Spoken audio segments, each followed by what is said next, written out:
Bonjour à tous, c'est Pierre-Marie, French by Ear, Fransugo no Kikitori. Bienvenue pour un nouvel épisode de niveau débutant. Aujourd'hui, je parle des gens qu'on croise.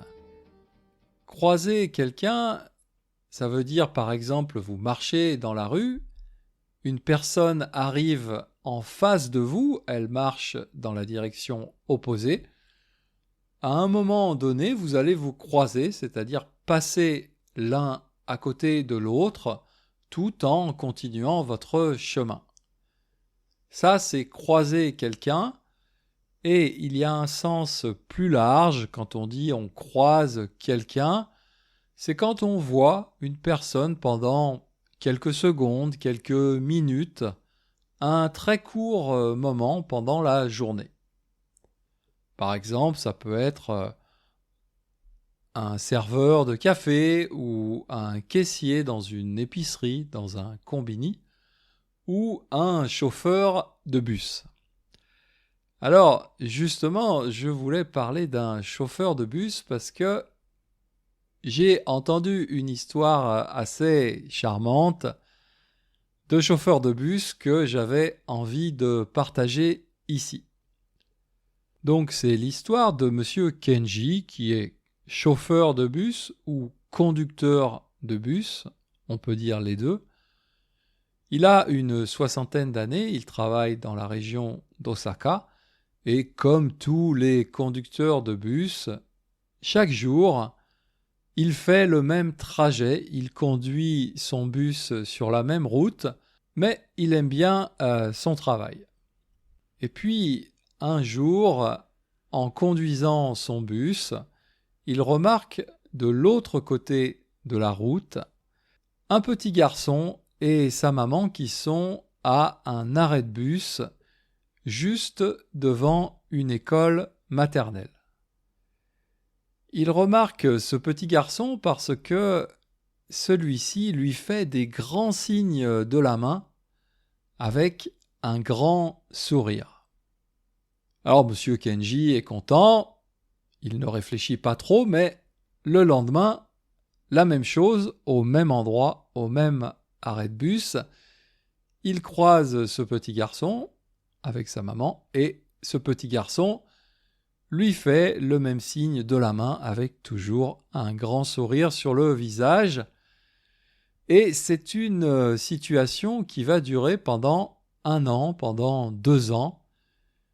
Chaque matin, il voit ce petit garçon et donc il comprend que ce petit garçon adore les bus et est passionné par les bus.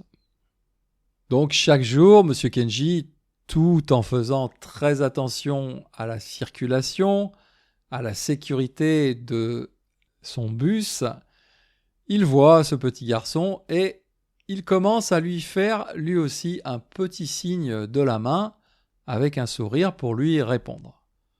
Donc pendant 2 ans, comme ça devient pour lui, pour Monsieur Kenji et ce petit garçon qui s'appelle Tsukasa, ça devient comme ça une petite routine joyeuse quand ils se croisent.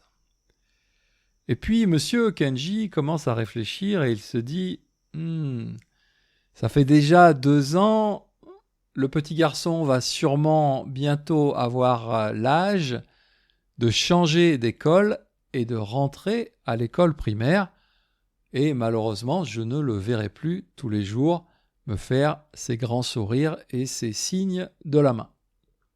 Alors, c'est une pensée peut-être un peu nostalgique pour lui. Il se dit « Ah, c'est dommage, je ne vais plus croiser ce petit garçon tous les matins. » Et puis, un jour, soudainement, il apprend que sa ligne de bus va être arrêté. Le service de bus, le bus qu'il conduit tous les jours, va être arrêté. Et là, il se dit « Ah là là, mais ce petit enfant va être tellement déçu quand il va comprendre que mon bus ne viendra plus. » Alors, Monsieur Kenji prend une journée de congé et il va rencontrer cet enfant et sa maman à l'arrêt de bus. Alors au début, l'enfant comprend pas très bien, mais qui est ce monsieur en fait ? Il lui faut quelques secondes pour comprendre que, ah oui, c'est le conducteur de bus à qui je dis bonjour tous les jours. Le gamin, un gamin en français c'est un petit enfant, le gamin est super content, il est très heureux, il rencontre son héros, presque, le chauffeur de bus. En plus, monsieur Kenji lui a amené un petit cadeau, il lui a acheté un jouet, c'est-à-dire évidemment un petit bus.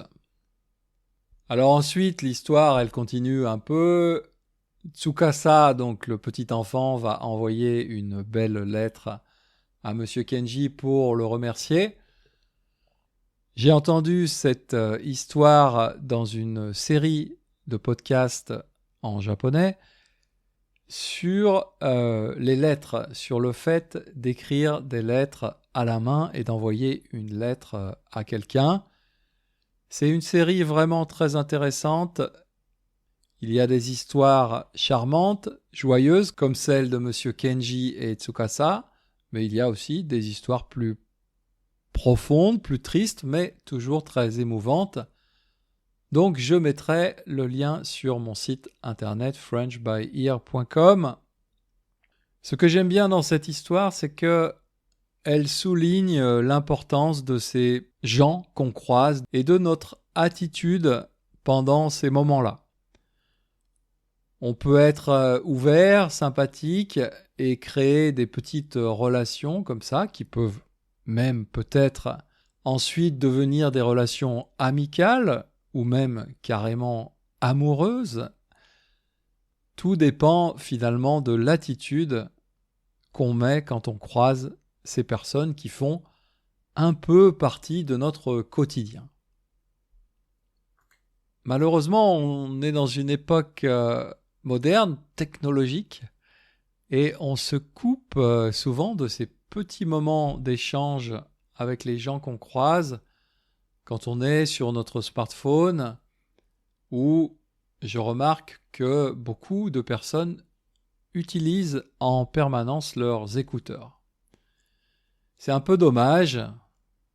Bon, sauf si c'est pour écouter mon podcast, dans ce cas-là, c'est une bonne chose. Non, je plaisante, c'est un peu dommage quand même.